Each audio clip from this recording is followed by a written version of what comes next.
বিসমিল্লাহির রহমানির রহিম সূরা আন-নাহল আতা আমরুল্লাহি ফালা তাস্তাজিলুহু সুবহানাহু ওয়া তাআলা আম্মা ইউশরিকুন। আল্লাহর আদেশ আসন্ন, তাই তা ত্বরান্বিত করতে যেও না। তিনি পবিত্র ও মহান, যাদের সাথে তারা শিরক করে তিনি তার ঊর্ধ্বে। ইউনাজ্জিলুল মালাইকাতা বির-রূহি মিন আমরিহি আলা মান ইয়াশাউ মিন ইবাদিহি আন আনযিরু আন্নাহু লা ইলাহা ইল্লা আনা ফাত্তাকুন। তিনি ফেরেশতাদের ওহীর মাধ্যমে তার বান্দাদের মধ্যে যাকে ইচ্ছা পাঠান, সতর্ক করো যে আল্লাহ ছাড়া কোনো ইলাহ নেই, অতএব তোমরা আমাকে ভয় করো। খালাকাস সামাওয়াতি ওয়াল আরদা বিল হাক্কি তাআলা আম্মা ইউশরিকুন। তিনি আসমান ও জমিনকে যথাযথভাবে সৃষ্টি করেছেন, তিনি মহান, তারা যা তার সাথে শরিক করে তার ঊর্ধ্বে। খলাকাল ইনসানা মিন নুতফাতিন ফাইদা হুয়া খসীমুম মুবিন। তিনি মানুষকে এক বিন্দু শুক্র থেকে সৃষ্টি করেছেন,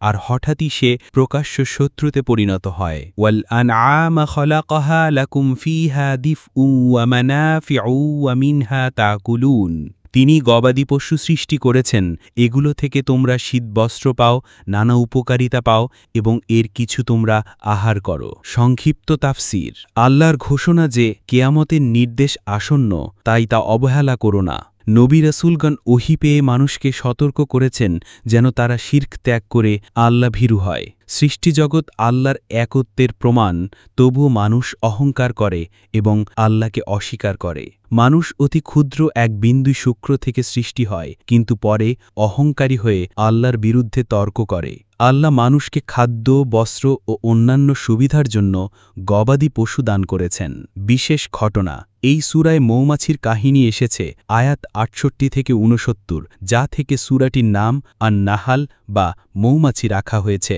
আল্লাহ মৌমাছিকে অনুপ্রাণিত করেন যাতে সে পাহাড়, গাছ ও মানুষের বানানো ঘরে বাসা বানায় এবং বিভিন্ন ফলমূল থেকে আহার করে। এরপর তার পিঠ থেকে বিভিন্ন রঙের পানীয় বা মধু বের হয়, যাতে মানুষের জন্য শিফা বা আরোগ্য রয়েছে। এই ঘটনা আমাদের শিক্ষা দেয় আল্লাহর সৃষ্টির মধ্যে অসাধারণ হিকমত ও উপকারিতা লুকিয়ে আছে, যা মানুষের জন্য কল্যাণকর।